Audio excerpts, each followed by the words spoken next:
to what we have all anxiously been awaiting. Two-time Super Bowl champion, Mike Shanahan. Where are you, sir? Anywhere? Anywhere? I know he's here. He has been hailed as the maestro of film study. Near right, zoom A, right, 18 pitch. A master of the intricacies of the gridiron. Flow pass left, that's yellow. I know, I want it. He is able to recognize and develop talent where others refuse to. Go, go, go, go! He has had incredible success as an assistant coach, offensive coordinator, and head coach at the collegiate level and in the NFL. He coached Jake Plummer, Brian Greasy, and Robert Griffin III to their only Pro Bowl appearances. Electrified! But perhaps his most storied accomplishment is found in the simple truth that through his knowledge and love for the sport, one of the greatest QBs the game has ever seen moved from simple greatness to immortality.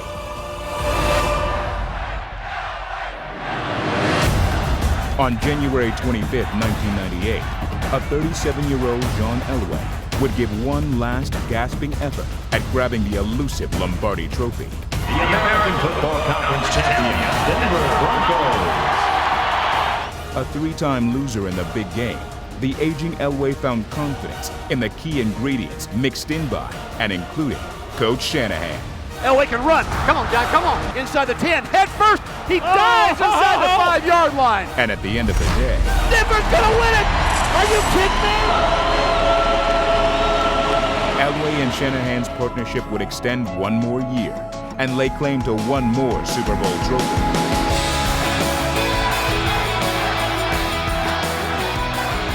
Greatness to immortality. Please welcome the winningest head coach in Denver Broncos history and one of only 6 head coaches to win back-to-back Super Bowls. Best coach in the NFL, period. Yeah, period. Put your hands together for the one, the only, Mike Shanahan.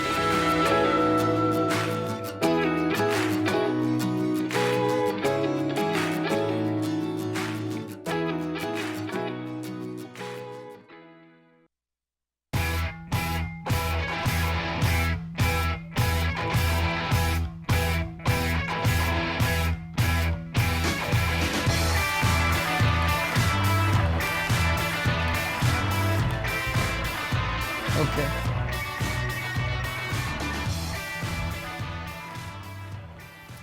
I was here with my wife a few minutes ago, and TD is telling a story about me putting him in on the goal line.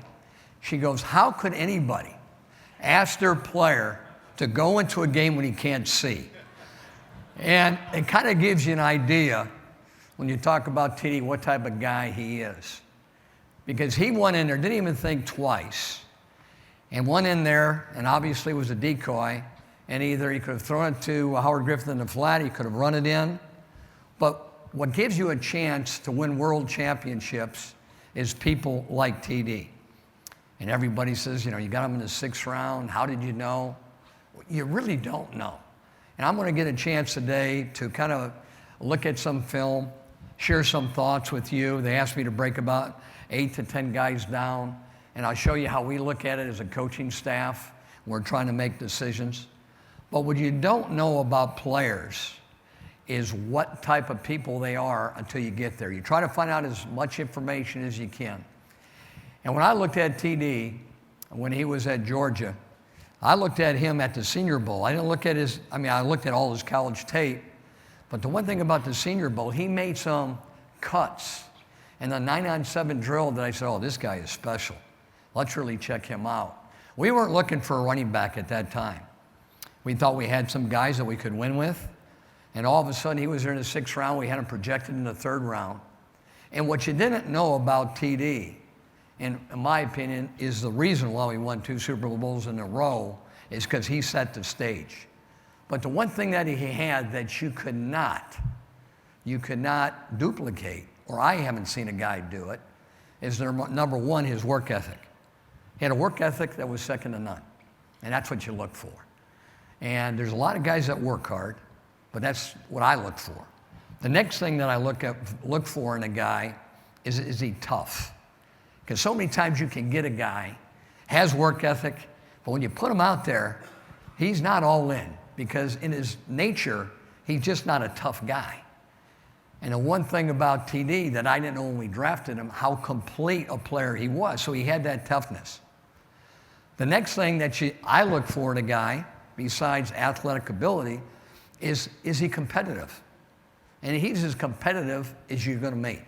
Because it didn't matter if he was on special teams as a rookie, he's going down there making the tackle. And the reason why we wound up starting him in the first game of his rookie year is he made plays on special teams. And I said, hey, this is really unusual. And next one is intelligence. I mean, you're talking about a guy that knew his job and everybody else's job. So not only did he know the position of running back, but he could tell you the reads of a quarterback. He could tell you the responsibility of the offensive and defensive lineman, and one of the reasons why he could do the things that he's done. And then you're always hoping that a guy's a leader. And you never know if a guy's a leader. And when I look at a leader, the first thing I look at is a guy unselfish. He could care less, unless it was a fantasy league. Don't get me wrong, if he scored a touchdown or not. He was looking for what was the best thing for the team. And he did that throughout his career. So I personally, without any reservation, think that he is the guy that we are lucky enough to have to put us over the hump to win Super Bowls. And when you take a look at the games, we had 8 games with TD. The first game that we played was Jacksonville. And we went into Jacksonville, we had home field advantage in my second year there. And all of a sudden, we have a team that comes in, an expansion team. Nobody has any respect for them. And we lose to them 30-27 home field, and we got home field all the way through. And this is toward the end of John's career. And everybody was just completely devastated. And I looked at that game, and I went over it 1,000 times, and I said, you know what, Shanahan, you lost the game. And I said, when I went back and studied, TD had 14 carries for 90 yards. And I just ran him the ball 14 times. And we lost 30-27. We were in it. But at the end of the day, you critique yourself. I said, if I ever get in that situation again, he's going to run the ball 25 times or more. And the next 7 playoff games we win in a row, he carries it 25 or above. So he's going to control the destiny of the team, except for one game. That was Miami that we beat 38-3. And he carried the ball only 21 times, but he had 199 yards in the middle of the third quarter. So that kind of gives you an idea of the reason why we went away from the running game. But you have to have people that respect a phase of your game. And with us, it was the running game. You know, John Elway, if you could give John Elway a secondary and let a guy like that compete against a defense that has to play the run first, you have a chance to win Super Bowls. But what people don't realize, when you have that running game, all of a sudden, you get a defense that's not on the field as much. We gave up 30 points in that one game against Jacksonville. The next 7 games, we give up an average of 11 points per game. So not only did he help the offense, he helped the defense. We got turnovers. We controlled the tempo of the game. And what I'd like to do today, and if anybody has any questions as I'm going through here, is show you some of the players they asked me to look at. I try to put maybe 5, 6, 7 clips together and let you know what we look at, and maybe kind of give you an idea of a couple schemes, maybe show you what we look at from a defense. I don't want to bore you, but kind of give you an idea when we go into free agency, if it's at the pro level or the college level, what we try to do. I'm going to have to point in this direction, so I don't mean to have my back over this way, but this is on this screen is the only way I can use my pointer. And so hopefully as we go through this, you can see why. Don't feel bad if you need. You guys can look up here. If you guys want to see the pointer over there, you can do that as well. Here's DeMarco Murray. We talk about a zone stretch play. And as you look at this play right here, what you got DeMarco Murray, who obviously is now with Philly. Here's a guy that had 392 carries this year, exactly the same amount of carries as TD did his last year when he was over 2,000 yards, 2,008 to be exact. Murray had exactly the same amount of plays because he's a complete back. Not only can he run the ball, but he can pass protect and he can catch passes. And that's what TD can do. So you take a look at this guy right here in his own blocking scheme.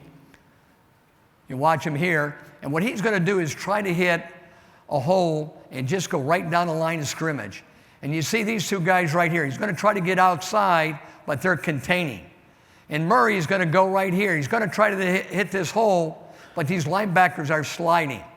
This defensive end right here is going up the field, and this guy right here should have that gap.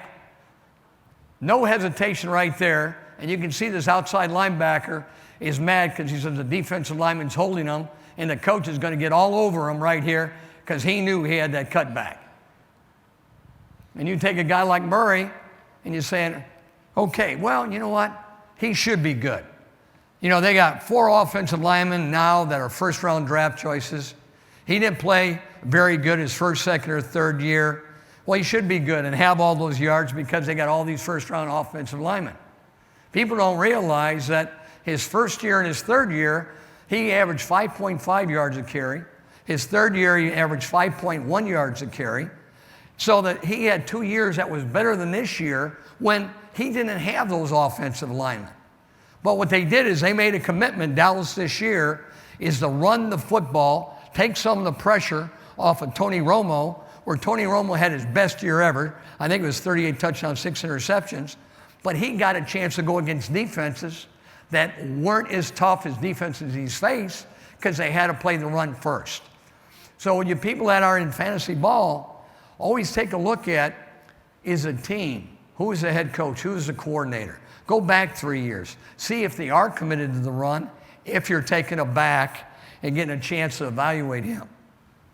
Here's another one right here. The first thing you want to do in a zone running play is get outside. That's what you're trying to do. Everybody's got a gap. And all he's going to do, and Dallas was a little bit tighter than we were, we'd really try to stretch it. We'd try to put pressure on the outside guy, and then all of a sudden he would read back outside, then hit each gap one at a time. And you can see right here, the center's kind of holding a nose tackle a little bit, and all of a sudden there's that gap because these linebackers have to go, and all of a sudden there's that cut, and he's got a chance again for a decent run. You take a look at this. Here's 2 tight ends. What happens here, let's say a line wants to slant. Everybody is stepping one gap at a time, so they're going to count for these guys. So when you take a look at this offensive line, you know, I might have a chance to run through that for about at least to the line of scrimmage. Great job picking up all these stunts. The fullback is blocking this corner who's containing outside, and that guy right here has got to make the tackle. The tackle pushes this guy back, and all of a sudden Murray goes back inside, and then all of a sudden now the defense has to say, hey, we got to play 9 guys on the line of scrimmage, and then Romo's got a little bit better chance to go one-on-one. Here's a play where we want to get outside. We're going to block the tackle down in the center back, and then we're going to pull the guards so the running back can really explode to the outside. Well, a guy like Murray sees these linebackers start to run, an all-pro center right here, and all of a sudden, he hits back inside. Great job with the scheme, great job with the running back, being able to key it, and obviously get a good play. Can he catch or can he block? The one thing when I bragged about TD, the one thing you never had to worry about is if a guy was going to try to get to John Elway, he took as much pride in protection as he did in running the football. Not very many people do that. You got to have character, and you've got to be really made of something to block guys that are 250, 260 pounds trying to run you over, and you got to save that quarterback. Here's a little screen play with Murray. Good job by Romo, and then a chance to get upfield and make a few yards. As you can see, Murray right there is not your typical back. He's not, there's a lot of plays right here where TD goes for touchdowns. And he had the ability to make people miss in the open field. Murray's strong attribute is he is not going to have negative yardage plays. Here's another play right here. Okay. Murray's taking a look, and he says, okay. Someone communicated. All of a sudden, he looks like he's going to cut back. The linebacker's staying for him. Look at that vision right there. And so people say, well, how is he going to do it at Philly? Well, the one thing Philly is they're committed to running the ball. They run the ball one year 500 times and next year 475 times with their current staff. He's got a chance of being in a system where it gives him a chance to have some success. Here's a little cutback play right here. It looks like he's going to go off tackle. They're blocking back. And again, Murray gets inside, then breaks out. And again, this season he averaged 4.7 yards per rushing attempt. And those other 2 previous years that I told you, when supposedly they didn't have any linemen, he was still at 5'5" and 5'1". So he's got some talent. Here's him on pass protection right here. And all of a sudden you see him being able to block that outside linebacker. Romo's got all day and obviously gets a chance to have a big play. Very important for a guy to be able to play first and second down and third down.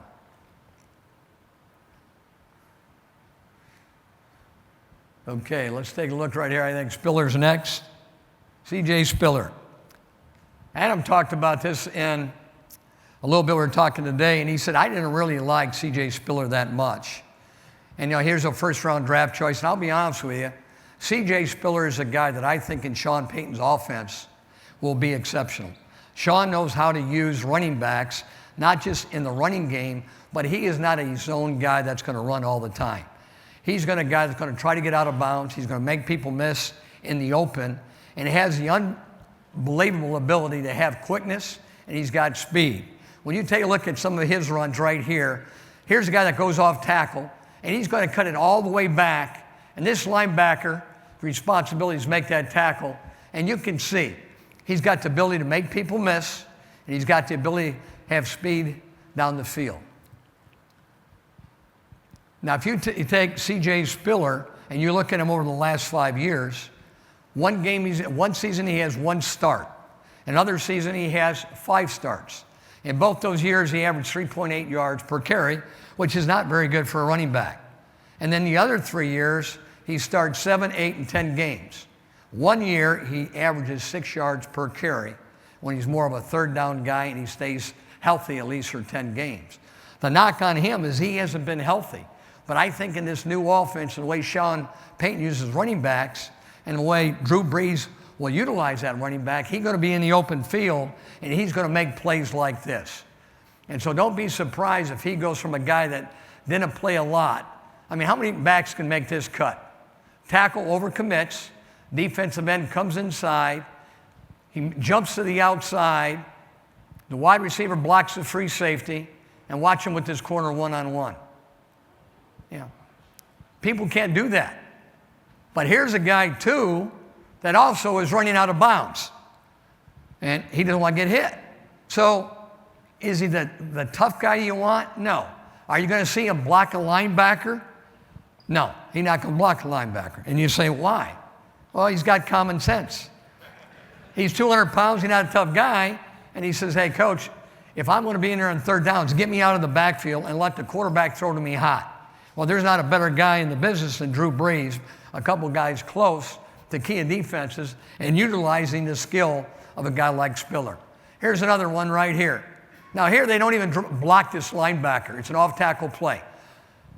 Free safety comes up to the line. They have a miscommunication. The guard and tackle account for the safety and the defensive end. They let this guy go. Now all of a sudden here's a guy like Spiller right down the field, cuts back. That's a pretty good run. You can't coach that. Here's another block right here where he's cutting back, and that safety right here, it's an off-tackle play. This defensive end should be outside containing. This safety has got that gap, and everybody else is flowing because they don't know which way he's going. And they got to take, if he goes straight up the field, that linebacker and this tackle got to block him. If he goes outside, these 3 guys got to block him. So all of a sudden he goes off tackle, and you see him, and it should be dead if this guy, but he's got the ability to make that guy miss, then all of a sudden get to the open field. Now he's looking, he said, hey, do I want to hit this guy? No, I'm going to get out of bounds. Let's take a look at this right here. Here's a play, and have you ever heard of that zone read play? A zone read, and a lot of people running in college, some people are running the NFL, but here's a guy where the quarterback is reading this guy. And when you take a look at it, when that quarterback looks at that guy, if that guy makes the tackle, then the quarterback keeps the ball. If he stays there, they ask the running back, hey, you just find the hole. Well, there's not too many guys right here that can do this and then do that and then do that. And everybody says, well, God, there's no comparison with him and Murray. Well, Murray can block that outside linebacker. Murray hits the zone consistently for 4, 5, 6 yards.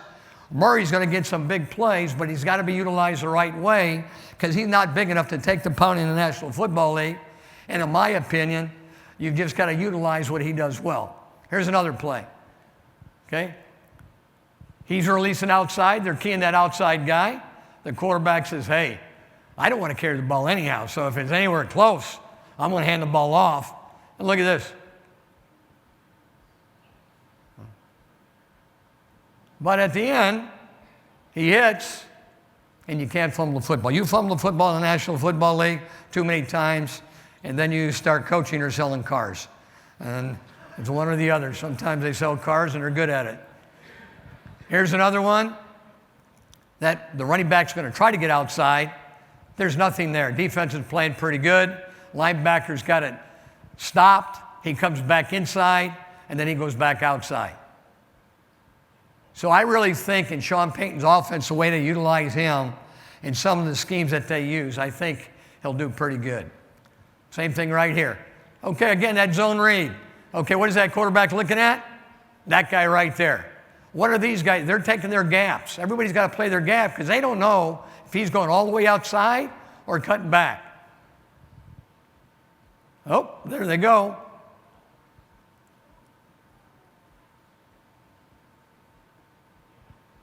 Pretty good. Pretty good. Made that safety miss. Made that guy miss. Broke a tackle. Anyway, it's kind of fun to take a look at. Let's take a look at this one more time. Okay. Now they're asking him to go help. Go block somebody. Go help.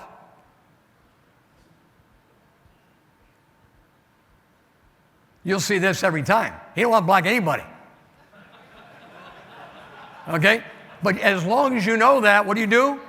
You get him out of there. You get him out of there. And then if you show him enough times where you embarrass a guy on film and he still doesn't play well, you know he's never going to change. Those spots are going to. Okay, here's Jimmy Graham. Obviously with New Orleans. Now he's with Seattle.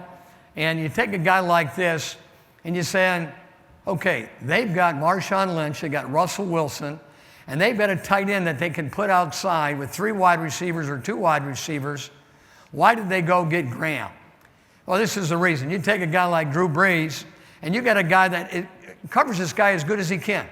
I mean, he's got that corner, got that safety, and all Drew Brees is going to say, hey, I got a guy 6'6", 6'7", 260 pounds. I'm going to throw him back shoulder. There's no way you stop it. Here's Graham again. He's just going to hook up in the zone. Here's Drew Brees again. He's going to say, hey, I'm going to get him the ball. Let him turn it up the field. Drew Brees said, okay, what I'm going to do, they got enough respect for my running game that I'm going to fake a off-tackle play so these linebackers and safeties have to commit up. The quarterback is looking at this guy and he says, hey, I know that if we fake an out route and I throw it to him, I don't have to have a perfect throw. I just got to throw it to him where he can jump up and make the play. So Drew Brees is not trying to throw a perfect pass. All he's trying to do is throw the ball up in the corner of the end zone. The reason why I think Graham will be perfect for the Seattle Seahawks, in order to stop the read option, they have to play a defense where they're one-on-one on Graham. If not, they really have an advantage to the other side. Okay, now the other way you play Drew Brees and you play Graham, you say, wait a minute, I can't stop the guy one-on-one. So what I'm going to do is go to an empty set where what we do is get everybody distributed over the whole field. I'm going to drop a defensive lineman off right in the middle of the field, and all Graham does here, he says, hey, this defensive lineman can't cover me. All I'm going to do, these three guys have got those two receivers. These two guys have got Graham. These three guys are playing 3-on-2, and let's get a pass rush on the quarterback. He hits Graham right there, and if you try to play him zone, another reason why he gets to the end zone. And that's why he's got 9, 10, 11 touchdowns every year. Now here, you see inside the 20-yard line, it's saying, hey, we got to stop the running game. We're going to play man-to-man coverage. Now, free safety's not stupid. He's saying, hey, we got a little mismatch out there. Now, Drew Brees says, hey, even though I'm going to look at over here to get this free safety to turn his hips, once he turns his hips here, I'm just going to let Graham go make a play. And that's what he does. Now, if the free safety stayed over there, then you've got 3 one-on-ones over here, and then Drew Brees keys it to the other side. But they got the ability with the tight end that is so much more talented than the safeties and the corners. When you do get to one-on-one, he makes a play. Now, here's a play right here with a guy like Graham that you're saying, okay, the quarterback takes a look, and he's saying, wait, you got 3 deep. All of a sudden, Brees looks at his tailbacks and get these linebackers just to slow down a little bit. And what he does, since this guy's 6'7", throws it over his head, lets him make a play. Nice touch. And all of a sudden, he's on Seattle, who's got the best defense in the National Football League. Pretty good move, I think, in free agency to get that guy. Obviously, they had to give up a number 1 for him. Here's a good play-action pass. Now, again, they know that this guy right here has to cover Graham. They know that they're going to stop the pass rush with a good play-action play. Fullback comes back here because he knows that he's got to pick up that defensive end. And here he goes again. Graham fakes an out route up the field, and now you can't do that to Graham. You can't give him a big play, which they do consistently because they're tired of giving up the 10-yard plays. Here's another play. You can actually block a defensive back that's on the line of scrimmage that has Graham man-to-man. All this wide receiver does is he gets in the way of this guy that has Graham man-to-man. Brees sees it right away, and he throws it right out to the flat. He knows that safety. He's going to get the ball to him before he can make the play. And this is what you call a pick or you call a rub. But this guy is blocking this guy to free Graham. Quarterback sees it right away. Drew does. There's another touchdown. Different ways to game plan. So when you take a look, they say, hey, do you think this guy will be good in Seattle's offense? You can bet he's going to help them both in the running game and the passing game because he's got the ability to make these plays. Now, here's a guy that covers. I'll give you one more play on Graham. Here's this guy. He's covering a guy as good as he can. Safety is looking this way, so he's coming back. And this guy's covered, and he still makes a play. So, one-on-one.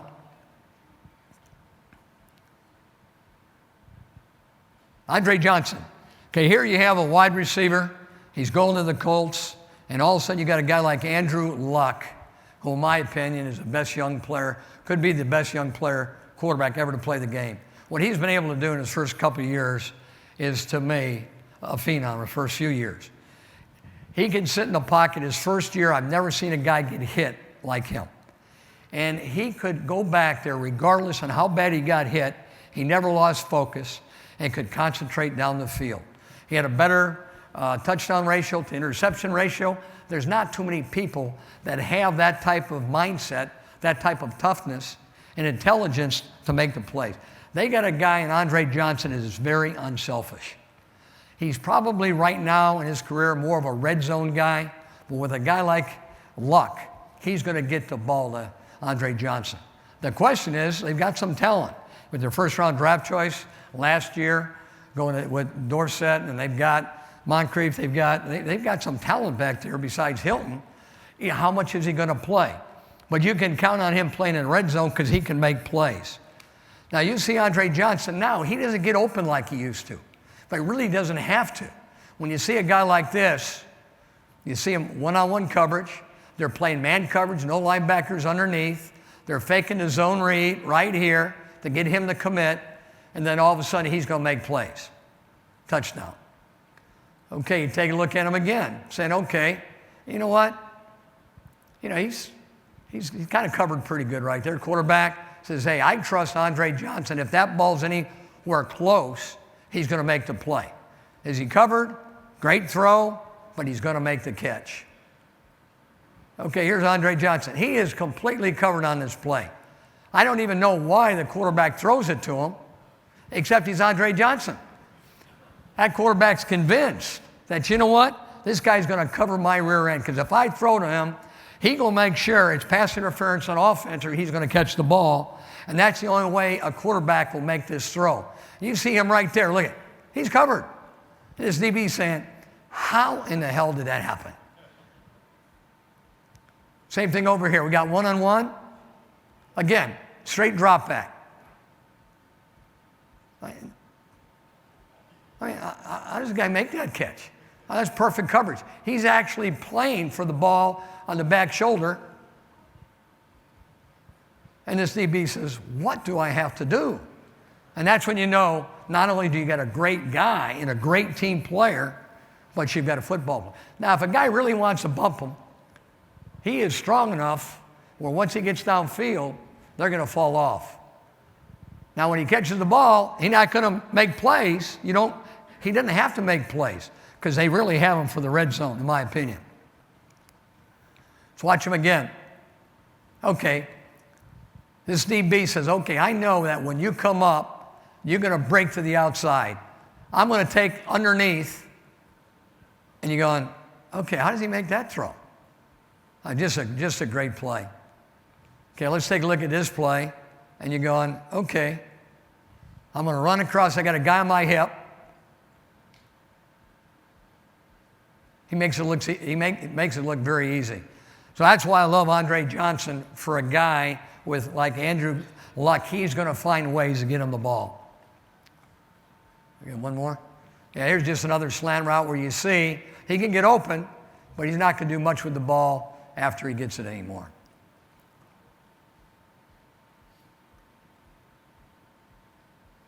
Brandon Marshall. He is the same guy as Graham. Here's a guy that, is 6'5", 230 pounds. And the first time we had one-on-one, Champ Bailey comes over to me and he says, Mike, what did this guy do? And I says, well, what are you talking about? He said, how did we get him in the 4th round? He said, I've never seen a guy with this length, this type of speed. So he had to do something to somebody to last in the 4th round. I told him, to be honest with you, they moved him to DB as his junior year, and he started there 5 or 6 games. But when you watched him play, you didn't see his play like he played in the All-Star game. He was kind of going through the motions when you looked at his film, one of the reasons he lasted the 4th round. But this guy is a lot like Graham, but he's a wide receiver. Quarterbacks see him, they said, hey, I don't have to read a coverage when it's man-to-man because I know, regardless on how good that corner is, if I throw to Brandon Marshall, he going to make a play. And as you watch him here, here's Cutler. He's got a pass rush. He doesn't have to read anything. He knows they got a little stutter go.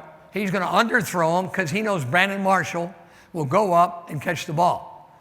And then you got to have one of these guys that are 5'9", covering a guy that's 6'4" or 6'5" with great long arms. Okay. Here's the ability to be able to beat a fast DB as an inside guy in the slot where he's got the speed to beat a corner and the hands to catch the ball and still make a play. And a lot of guys can't do that. Have a speed corner cover them and still make a play. Now, this is where Cutler looks at a safety and he says, okay, I'm just going to throw it up to Brandon Marshall because I know that there's no safety or substitute corner that can out-jump him on the goal line. And you're going, okay, that's not fair. You can't say anything to the defensive back.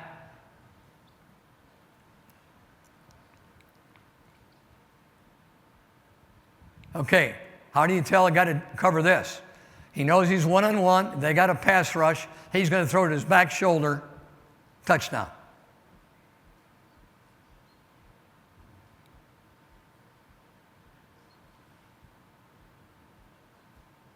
Okay, here's one of these coverages. Brandon Marshall's now on the inside, and what happens, a team plays, have you ever heard quarter, quarter, half, or quarter, quarter, quarter, quarter, where you're taking a look? Jake Cutler is looking at this safety. He's saying, hey, if this safety hesitates on this guy running a crossing route, I'm going to throw to Brandon Marshall and trust he will go up for the play. So here's Cutler stepping up. Here's a play where he covers that guy, and now he trusts Brandon Marshall is going to go down the field and make the play.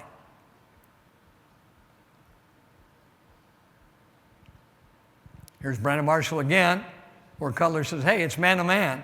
I got a 5-man rush coming. I know he's one-on-one. There's no way a guy in outside leverage is going to come cover him on an inside route. Okay, let's take a look at him. Imagine if you're this DB. What do? You say, Coach, would you put somebody over here to help me, please? Give me another guy. Here he is here. Now, this is great coverage. Just think about this. He hesitates right here, so these two DBs take the wide receiver. And that's why there's a hesitation here, okay? And then Cutler just looks at, okay, I know eventually he's going to get open. This is just backyard football. But he is so big and so strong, he makes the play. We'll get one more right here. We'll go down to the next guy. Here. He says, okay, I trust Brandon. I'm just going to throw it up in the air. Throw it back shoulder. Again, not big enough to cover him. Okay, now, what separates the guy? I had Brandon Marshall, and I tell you one thing. Nobody's going to cover the guy one-on-one. The thing that I told Brandon, what's going to separate you as time goes forward, that you miss too many practices. You have got to set the tempo for the rest of the team. So when you get guys that are playmakers, and they don't always practice, even though they can do that, what happens, it brings down the team. Brandon has never been in a playoff game. I told this to Brandon when we were in a golf tournament after he went to Miami. I said, hey, it's up to you to make sure that you set the standard for practice. Because if you don't do it, those other guys aren't going to do it. And since you're such a stud, if they see you not practicing, not doing the little things the right way, you are not going to separate yourself from the rest of your team. Because even though when it comes to the playoffs, what really matters is everybody playing for each other. And the one thing we talk about work ethic, we talk about toughness, we talk about being competitive, and we talk about being a leader. But all of a sudden, when you get to that's why New England to me has had the success that they've had. And everybody saw they got great players. Everybody's got great players. Everybody's got good players. What separates the team is having guys that understand that you're playing for each other. And I don't care if it's any profession. I don't care if you're in business. I don't care if you're in the restaurant business. I don't care if you're in computer. If you work as a team, you got a chance for your business to be successful. If you don't, sooner or later, people are going to catch up.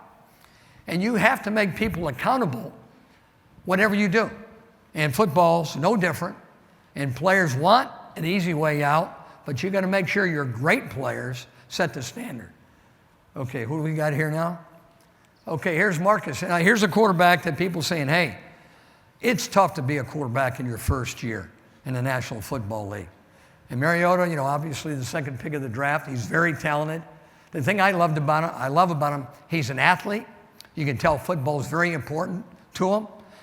He's going to make some plays, running the ball.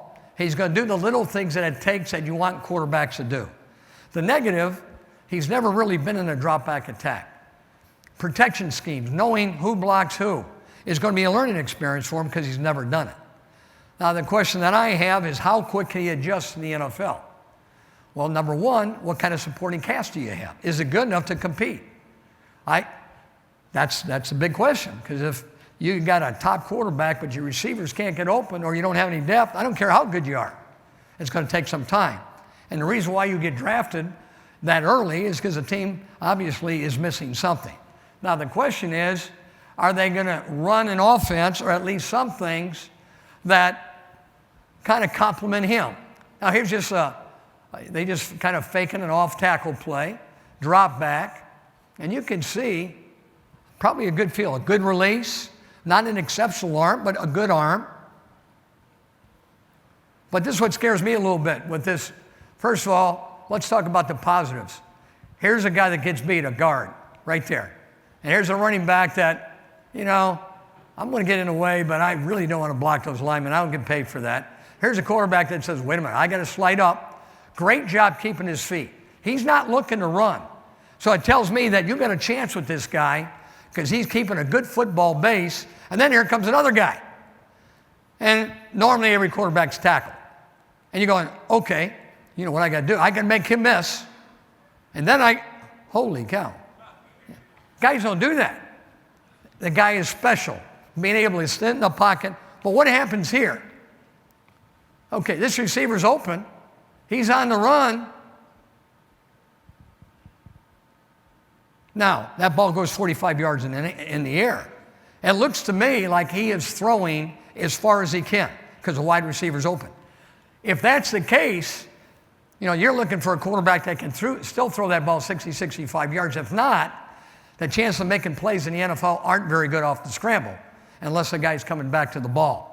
I don't know if that's him because I didn't study him the whole season, but I got enough plays to saying, hey, he does have some strong. Here, he's faking the off-tackle play. Right here, let's look at his feet. Good feet. He's keying the safety in the quarters coverage, and he's got a good throw here to the post route. Good route by the receiver, a very good base. Take a look at him again. Okay, what does he do? Again, good feet.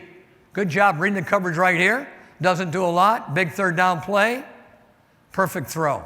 So he has the ability. He just hasn't been through it very many times. And the question is, can you coach him up? And does he want to learn and be that guy? Now, this is a zone read. Okay? The thing we looked at before. Now, what should he do? He should hand the ball off because this guy right here, here's a guy that's got to feel that, hey, if this guy comes down, okay, I want to keep the ball, and the chances are that this tackle's got to block that guy. But here's a guy that's talented enough to make both these guys. Now you can see right here, he's not a natural runner, but he's got enough elusiveness to make people miss. Now, what I would try to coach this guy is you never get hit. Not in the National Football League. You have to slide right here. Your 5 yards is great because a free safety or a corner has to cover you. You can't take those shots by people in the NFL. You may last in college this season, but the pros will eventually get you and you will not play. Now, here's just a design run. They block this outside linebacker. This guy's going to block most dangerous man. Here's a defense that always plays man coverage. So they know that if they can block him, fullback leads, that the quarterback will outrun this linebacker. Or if the linebacker's out there, outrun the safety. And he ran a 4.52 at Indy, so it shows you he does have speed.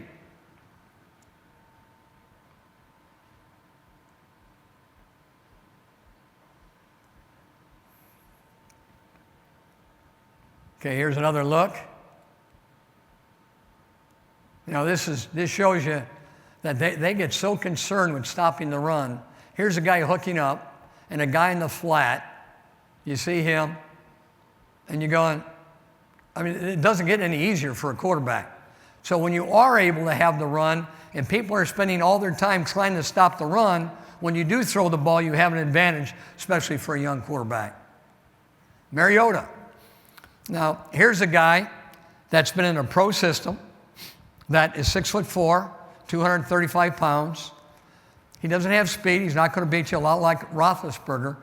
He has a strong arm, can make all the throws. I take a look at him his senior season. He's got 25 touchdowns, 18 interceptions, which is not a great ratio, especially being at Florida State when they've got better players.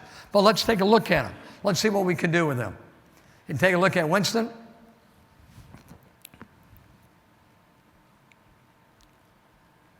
Okay, here's a designed quarterback run.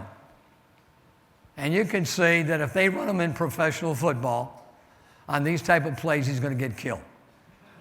You can see he's got very little running ability, smart enough to get down, but slide and get down earlier.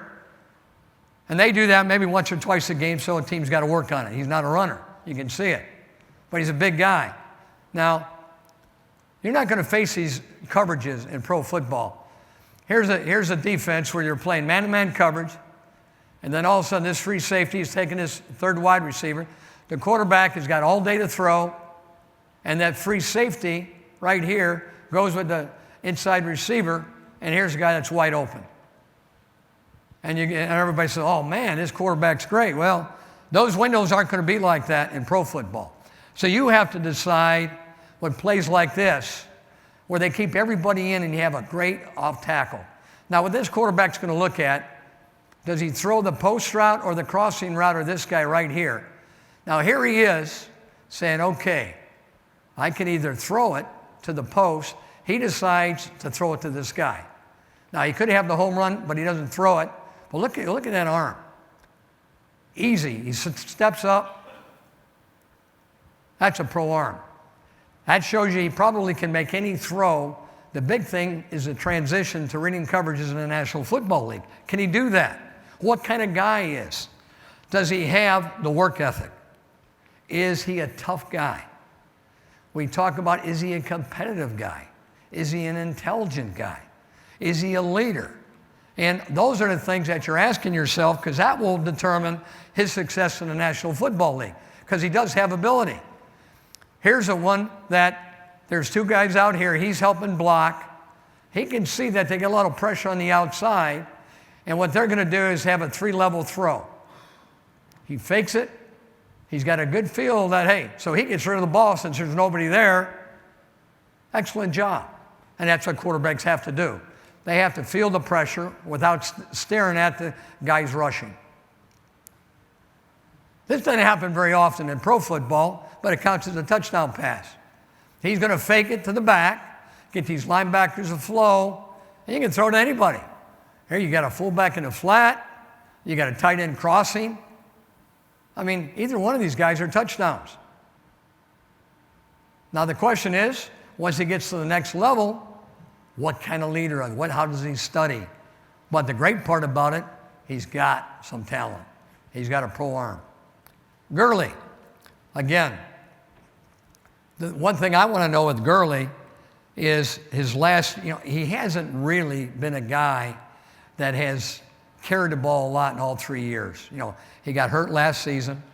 I mean, is he good? He's averaging well over 6 yards a carry. He's got a lot of talent.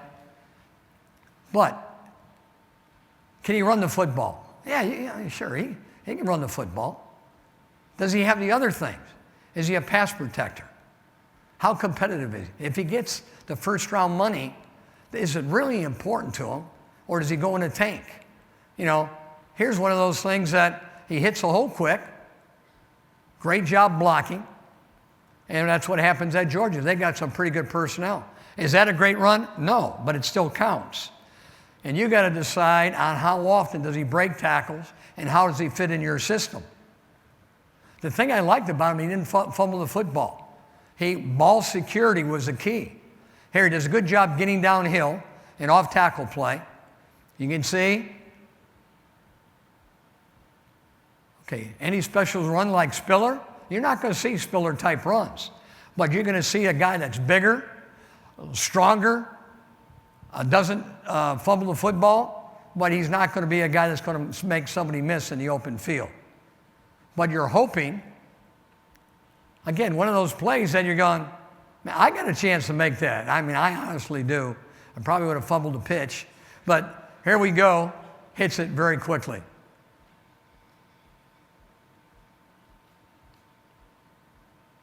Gurley, Melvin Gordon. Let's compare the two. Here's a guy in Gordon who fumbles the ball a little bit too much for me. But you take a look at a guy that carries the ball 25 times a game. It's not done very much in college. He got 2,500 yards his senior season. Well, I mean, that is a lot of yards. He's averaging over 7 yards per carry easily. And he's, 2,500 yards, he's taking a pounding. So, man, if he holds onto the ball and you take a look at this, you're going, my God, the sky's the limit. And he doesn't look fast. It kind of reminds you of Herschel Walker. It takes, when he was coming out, as a big guy that wasn't very fast. Adrian Peterson. I mean, relative, they never looked fast. Bo Jackson. Again, here's a great job by the wide receiver blocking the safety. Great job by the offensive line. Excellent job keying the outside run. But what he does right here to this guy is not many guys can have that move. So not only does he have some speed, he's got the ability to make some open field misses that a lot of guys can't make. That's why he's averaging 7.5 yards a carry. Okay, let's look at him again. Okay, a great power play. Okay, kind of the staple of a lot of teams. But a guy that runs the power play knows the first cutback when the guard pulls is back to the backside. And you can see not only are they bringing the defensive end, but they're bringing the corner. That linebacker's got to go because that corner is supposed to make the play. That's his job. And for some reason, if he doesn't block him, then he's got to make the play. He just runs by that guy, and then this guy has no chance because a great cut to the inside and a missed tackle. That's an excellent run. All of a sudden you say, does he have toughness? Well, you got to find a way to get in the end zone on the 1 yard line. I think we went that through our last meeting, that you got to count a guy regardless what the defense is, he's going to make plays.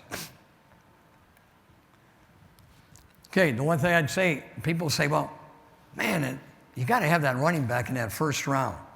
I said, I think there's probably 8 to 10 players that can play and help a football team. Those backs in that first, second, third round, maybe it's a 5th or 6th round. You just don't know the intangibles. Does he have the ability to pass pro? Does he have that toughness? If I knew Terrell Davis was Terrell Davis, you'd take that guy in the first round. You just don't know. And so what I always do, people ask me about these guys, they said, I will tell you after preseason. Which guys? After Alfred Morris ran the ball 3 times, I told our guys, take him out. I said, he's going to be our starter this year. There's no question.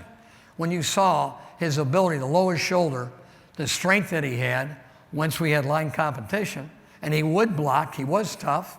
He's a great guy, he's very intelligent. Then you don't take the chance of getting these guys too many hits in the preseason. And so you have to decide through preseason what these guys are. Look at this cut right here. This guy is patient, okay? And now he looks like he's running like this is, so you can see he's got natural speed to get in the end zone.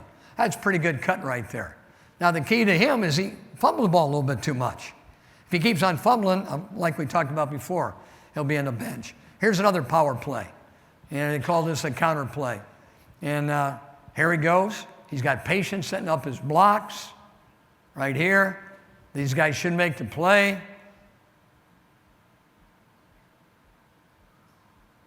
Again, big time play.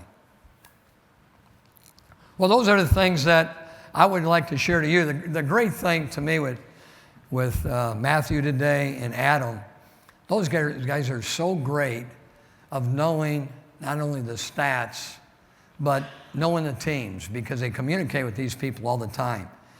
You know, as coaches, you don't get a chance to kind of talk to other coaches. All you have to do, or all you do, is take a look out there and say, you know what?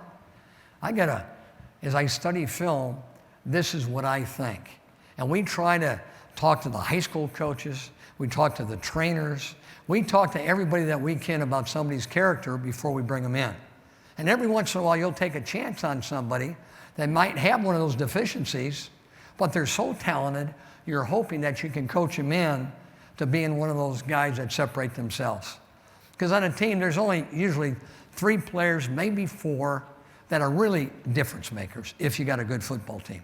Everybody else are good, solid players.